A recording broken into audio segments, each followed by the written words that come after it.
October 7 ഒന്നാം വാർഷികം. ഈ ഇസ്രായേൽ ഹമാസ് യുദ്ധം ആരംഭിച്ചത് ഈയൊരു തീയതിയിൽ നിന്നായിരുന്നു. ഈ തീയതിക്ക് വേണ്ടി ചില രാജ്യങ്ങൾ വലിയ രീതിയിൽ തയ്യാറായി. പ്രധാനമായും ഇസ്രായേൽ, ലബനൻ, ഇറാൻ ഇവരൊക്കെ തയ്യാറായത് പരസ്പരം ഏറ്റുമുട്ടാനല്ല, യാതൊരു പ്രശ്നവും വരാൻ പാടില്ല എന്നതിനു വേണ്ടിയായിരുന്നു. എന്നാൽ ആരും പ്രതീക്ഷിക്കാത്ത രീതിയിൽ ഇന്ന് ഇസ്രായേൽ പ്രധാനമായും ടെൽ-അവീവ് പ്രദേശങ്ങളിൽ ഒരു വർഷത്തിന് ശേഷം വളരെ പ്രധാനപ്പെട്ട സ്ഥലങ്ങളിൽ സൈറൺ മുഴങ്ങാൻ തുടങ്ങി. എന്താണ് സംഭവിച്ചത് എന്ന് നോക്കുമ്പോൾ ഹമാസ് ഒരു പുതിയ റോക്കറ്റ് അയച്ചിട്ടുണ്ട്. അതുപോലെ ലബനൻ പ്രദേശത്ത് ഇസ്രായേൽ സേന നാടകീയമായ രീതിയിൽ വികസിപ്പിച്ചിട്ടുണ്ട്. ഇങ്ങനെ പല വിവരങ്ങൾ ഈ ഒരു വീഡിയോയിലൂടെ നമുക്ക് വിശദമായി അറിയാം.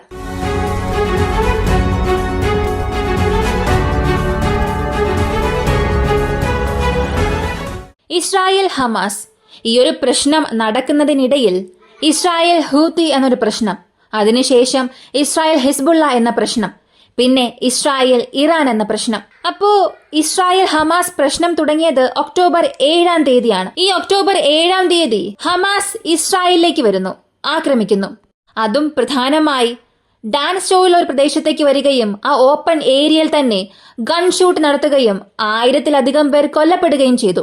ഇസ്രായേൽ ഞങ്ങൾ പ്രതികാരം ചെയ്യും എന്ന് പറയുകയും ഹമാസിനെ പൂർണ്ണമായും നശിപ്പിക്കും എന്ന് പറഞ്ഞ് ഇസ്രായേൽ ഗാസയ്ക്കുള്ളിൽ പ്രവേശിച്ചു. ഗാസയെ തറനിരപ്പാക്കുകയും ചെയ്തു. ഏകദേശം 41,800-ലധികം ആളുകൾ കൊല്ലപ്പെട്ടിരിക്കുന്നു. ഇതൊക്കെ നമുക്കറിയാവുന്ന കാര്യം. അങ്ങനെ അടുത്ത ഒക്ടോബർ 7 വന്നു, ഒന്നാം വാർഷികം. അതിർത്തിയെല്ലാം ടൈറ്റ് സെക്യൂരിറ്റി ആക്കി.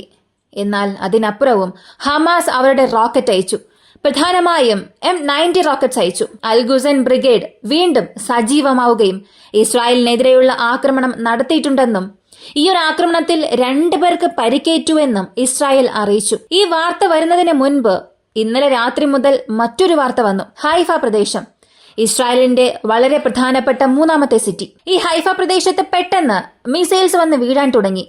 എവിടെ നിന്നാണ് വിക്ഷേപിച്ചത് എന്ന് നോക്കിയാൽ ലബനനിൽ നിന്ന്. അപ്പോ നേരത്തെ സദേൺ ലബനൻ പ്രദേശത്ത് ഇസ്രായേൽ സൈന്യം വലിയ രീതിയിൽ നീങ്ങിക്കൊണ്ടിരിക്കുകയാണ്. അവിടെയുള്ള മോസ്കോ ടണൽസ്, 250 മീറ്റർ നീളമുള്ള ടണലായാലും 2 മസ്ജിദ്, ഇവയെല്ലാം അവർ നിലം പതിപ്പിച്ചു. ഇപ്പോ ഇസ്രായേൽ അവരുടെ അടുത്ത കരുനീക്കത്തിനായി അടുത്ത റെജിമെന്റിനെയും അകത്തേക്ക് കൊണ്ടുവന്നു. പറഞ്ഞു വന്നാൽ ഇസ്രായേൽ സൈന്യത്തിന്റെ എണ്ണം ഇപ്പോ അധികമായിട്ടുണ്ട്. കഴിഞ്ഞ 24 മണിക്കൂറിനുള്ളിൽ തന്നെ 38 ഇസ്രായേൽ സൈനികർക്ക് പരിക്കേറ്റിട്ടുണ്ട്. ഈയൊരു വിവരം പുറത്തു വന്ന അടുത്ത സെക്കൻഡ് തന്നെ ഇങ്ങനെ വിട്ടാൽ ശരിയാകില്ല എന്ന് കരുതി വീണ്ടും ചില സൈനികരെ സദേൺ ലബനൻ പ്രദേശത്തേക്ക് ഇസ്രായേൽ കൊണ്ടുവരുന്നു. അങ്ങനെ അവരുടെ ആക്രമണം വീണ്ടും ശക്തിപ്പെടുത്താൻ തുടങ്ങിയിരിക്കുകയാണ് ഇസ്രായേൽ. കൂടാതെ ഹൈഫയിൽ ഹിസ്ബുള്ള നടത്തിയ ആക്രമണം ഡയറക്റ്റ് ആക്രമണമായിരുന്നു. അവിടെ ഡയറക്റ്റ് മിസൈൽ റോഡിൽ വന്ന് പതിച്ചു. ഇങ്ങനെ ഇസ്രായേൽ ഹമാസ് പ്രശ്നം അല്പമൊന്ന് തണുക്കുന്നതിന് മുൻപ് തന്നെ ഇസ്രായേൽ ഹിസ്ബുള്ളയുടെ പ്രശ്നം അടുത്ത ഘട്ടത്തിലേക്ക് കൊണ്ടുപോകുന്നു. എന്നാൽ ഇസ്രായേൽ ഇറാൻ പ്രശ്നം വളരെ നിശബ്ദമായി പോകുന്നു. ഇസ്രായേൽ ആക്രമിക്കില്ല എന്ന രീതിയിൽ പോവുകയാണ്. എന്നാൽ ഇതുപോലെ തന്നെ ഒന്ന് ഫ്ലാഷ് ബാക്ക് നോക്കിയാൽ ഇറാൻ ഇസ്രായേലിനെ ആക്രമിക്കുമോ എന്നൊക്കെ ചിന്തിച്ചുകൊണ്ടിരുന്നു. ഇറാൻ വളരെ നിശബ്ദരായിരുന്നു. ഞങ്ങൾ നിശബ്ദരായിരിക്കുന്നത് തന്നെ ഇസ്രായേലിന് കൊടുക്കുന്ന ശിക്ഷയാണ്. ഞങ്ങൾ നിശബ്ദരായിരിക്കുന്നത് കൊണ്ട് ഇസ്രായേലിന്റെ ടൂറിസം അവിടെ നശിക്കുന്നു. ഇതെല്ലാം ഒരു സൈക്കോളജിക്കൽ വാർഫെയർ ആണ് എന്ന് ഇറാൻ പറഞ്ഞാലും ഒരു ഘട്ടത്തിന് ശേഷം ഇറാൻ ആക്രമിച്ചു.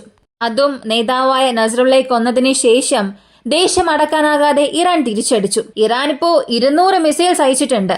ഞങ്ങളുടെ പക്കൽ 2000 മിസൈൽസ് ഉണ്ട്.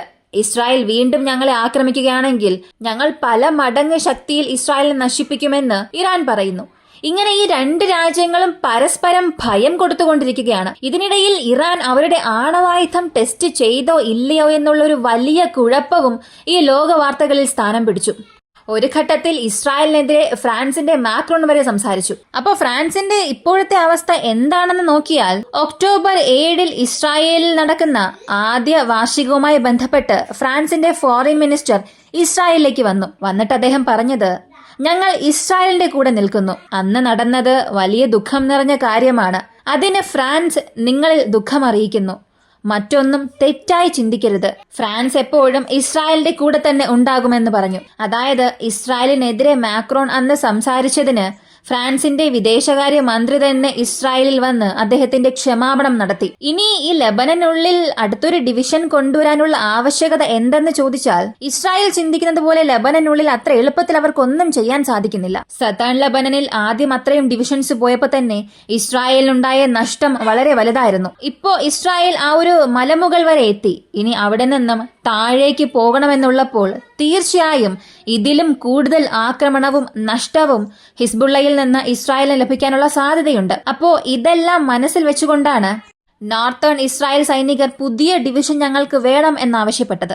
അപ്പൊ നോർത്തേൺ ഇസ്രായേൽ സൈന്യം സതാൻ ലെബനനിൽ പോകുമ്പോൾ, വീണ്ടും ഒരു ഡിവിഷനും അവരുടെ കൂടെ പോകുമ്പോൾ, ഈ സൈനികരുടെ അടുത്ത ഘട്ട ചലനം എന്നത് മുഴുവനായും ഈ സതേൺ ലെബനനിൽ ഏതൊരു ഹിസ്ബുള്ള നെറ്റ്വർക്കും ഉണ്ടാകാൻ പാടില്ല എന്ന ലക്ഷ്യത്തോടു കൂടിയാണ്. അതിനനുസരിച്ചതുപോലെ അവർ കാണുന്ന സ്ഥലങ്ങളിൽ കാണുന്ന ബിൽഡിംഗ്സിനെ എല്ലാം നിലം പരിശാക്കുകയാണ്.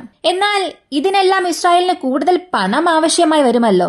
ഈ പണം അമേരിക്ക മാത്രമാണോ നൽകുന്നത് എന്ന് ചോദിച്ചാൽ അതെ. ഒക്ടോബർ 7 മുതൽ ഇപ്പോൾ വരെയും അമേരിക്ക ഏകദേശം 17.9 ബില്യൺ അമേരിക്കൻ ഡോളർ ഡയറക്റ്റ് ഇസ്രായേലിനായിട്ടുള്ള സഹായമായി നൽകിയിട്ടുണ്ട്. 17.9 ബില്യൺ ഡോളർ എന്നത് എത്രയാണെന്ന് നിങ്ങൾ തന്നെ ഒന്ന് ഗൂഗിൾ ചെയ്ത് നോക്കുക. മനസ്സിലായവർ താഴെ കമന്റിൽ കൊടുക്കുക. വരുന്നവർ അതൊന്ന് കാണട്ടെ. കാരണം അമേരിക്ക ഇസ്രായേലിന് വേണ്ടി ഇത്രയേറെ ചിലവ് ചെയ്യുന്നുവെന്നുള്ളത് അറിയണം. ഇതെല്ലാം പലിശരഹിത വായ്പയാണെന്നുള്ളതാണ് മറ്റൊരു ശ്രദ്ധേയമായ കാര്യം. അയൺ ഡോമിനായിട്ടുള്ള മുഴുവൻ ചിലവും അമേരിക്ക തന്നെയാണ് ഏറ്റെടുത്തിരിക്കുന്നത്. എന്നാൽ ഡൊണാൾഡ് ട്രംപ് ഇന്നലെ അദ്ദേഹത്തിന്റെ ക്യാമ്പയിനിൽ പറഞ്ഞത്, എങ്ങനെയാണോ ഇസ്രായേൽ അയൺ ഡോം അവരുടെ രാജ്യത്തിനെ സംരക്ഷിക്കാനായി നിലനിർത്തിയിരിക്കുന്നത്, അതുപോലെ നമ്മളും നമ്മുടെ രാജ്യത്തെ സംരക്ഷിക്കാനായി മിസൈൽ സിസ്റ്റം സംവിധാനം നിലനിർത്തണം. ഇസ്രായേലിനെ സംരക്ഷിക്കാനും സഹായം അമേരിക്ക തന്നെയല്ലേ നൽകുന്നത്. അപ്പോ അമേരിക്കയ്ക്ക് ആവശ്യമായ സഹായം അമേരിക്കക്കാർ ചെയ്യില്ലേ എന്നുള്ള രീതിയിലാണ് ഡൊണാൾഡ് ട്രംപിന്റെ പ്രസ്താവനയ്ക്ക് ഒരുപാട് പേർ അഭിപ്രായം പ്രകടിപ്പിച്ചത്. അപ്പോ ചലിക്കാൻ കഴിയുന്ന ഒരു ശരീരം മാത്രമാണ് ഇസ്രായേൽ. അതിനുള്ളിലെ ജീവൻ അമേരിക്കയാണ്. അമേരിക്ക എന്താണോ പറയുന്നത്, അമേരിക്ക എവിടെയാണോ നോക്കുന്നത്, അതാണ് ഇസ്രായേൽ ചെയ്ത് അവസാനിപ്പിക്കുന്നത്. ഒക്ടോബർ 7 അതായത് ഇന്നത്തെ ദിവസം ഹമാസ് വലിയ രീതിയിലുള്ള ആക്രമണം നടത്താൻ പദ്ധതിയിട്ടിരുന്നു. എന്നാൽ അതിനു മുൻപ് തന്നെ പ്രീഎംപ്റ്റീവ് സ്ട്രൈക്ക് ഇസ്രായേൽ നടത്തി. ഏകദേശം 1000-ലധികം റോക്കറ്റ്സ് ലോഞ്ചറുകൾ ഞങ്ങൾ നശിപ്പിച്ചു. ഒരുപക്ഷെ അതിനെ നശിപ്പിച്ചില്ലായിരുന്നെങ്കിൽ ഇസ്രായേലിനെതിരെയുള്ള ഒരു വൻ ആക്രമണം ഹമാസ് ചെയ്യുമായിരുന്നു എന്ന വാർത്തയും ഇസ്രായേലിന്റെ IDF പുറത്തുവിട്ടു. അപ്പോ ഇസ്രായേലിനെ പിന്തുണയ്ക്കുന്ന രാജ്യങ്ങൾ ഇസ്രായേലിന്റെ ഈ ദുഃഖത്തിൽ പങ്കുചേരുമ്പോൾ ഇറാനെ സംബന്ധിച്ചിടത്തോളം അത് ഏറ്റവും വലിയൊരു ആഘോഷമാണ്. ഈ ഓപ്പറേഷൻ ട്രൂ പ്രോമിസിലെ ജനറൽസ്, കമാൻഡോസിന് ഇവർക്കെല്ലാം മെഡൽ നൽകിയിട്ടുണ്ട്. അപ്പോ ഇസ്രായേലിൽ വിലാപം എന്ന് പറയുമ്പോൾ ഇറാനിൽ അത് വലിയൊരു വിജയാഘോഷമാണ്. ഇതിനിടെ ഇസ്രായേൽ മറ്റൊരു പ്രഖ്യാപനം നൽകി. സെൻകാമിന്റെ നേതാവ് കുറില്ല നേരെ ഇസ്രായേലിലേക്ക് വന്നല്ലോ. അദ്ദേഹത്തിന് അപ് ടു ഡേറ്റ് ആയിട്ടുള്ള സെക്യൂരിറ്റി ഇൻഫോർമേഷൻസ് എല്ലാം ഞങ്ങൾ പാസ് ചെയ്തിട്ടുണ്ട്. അത്യാവശ്യ ഘട്ടത്തിൽ സെൻകാമിന്റെ സഹായം ഇസ്രായേലിൽ തീർച്ചയായും ലഭിക്കുമെന്നുള്ള ദൃഢനിശ്ചയവും കുറില്ല നൽകിയതായി വിവരങ്ങൾ വന്നിട്ടുണ്ട്. എങ്ങനെയായാലും ഇസ്രായേലും അമേരിക്കയും ഒറ്റക്കെട്ടാണ്. ഇസ്രായേൽ ഇറാനെതിരെയുള്ള ആക്രമണം പതിയെ മാറ്റിവെച്ചിരിക്കുന്നു എന്നുള്ളതും ശ്രദ്ധിക്കേണ്ടതാണ്. ഈ ഒരു നിശബ്ദത അതുപോലെ നിലനിൽക്കുകയാണെങ്കിൽ മിഡിൽ ഈസ്റ്റിൽ മാത്രമല്ല, ലോകത്തിലെ പല രാജ്യങ്ങളിലും ഒരു വലിയ സമാധാനം നിലനിൽക്കുമെന്നുള്ളതിൽ യാതൊരു മാറ്റവുമില്ല. നമുക്കും പ്രാർത്ഥിക്കാം ആ ഒരു സമാധാനം അങ്ങനെ നിലനിൽക്കാൻ. ഈ ഒരു വീഡിയോയെക്കുറിച്ചുള്ള നിങ്ങളുടെ അഭിപ്രായം കമന്റിൽ പറയുക. വീഡിയോ ഇഷ്ടമായാൽ ലൈക്ക് ചെയ്യുക, ഷെയർ ചെയ്യുക. നമ്മുടെ ചാനൽ ആദ്യമായി കാണുന്നവരാണെങ്കിൽ മറക്കാതെ സബ്സ്ക്രൈബ് ചെയ്ത് സപ്പോർട്ട് ചെയ്യുക. മറ്റൊരു വീഡിയോയുമായി വീണ്ടും കാണാം.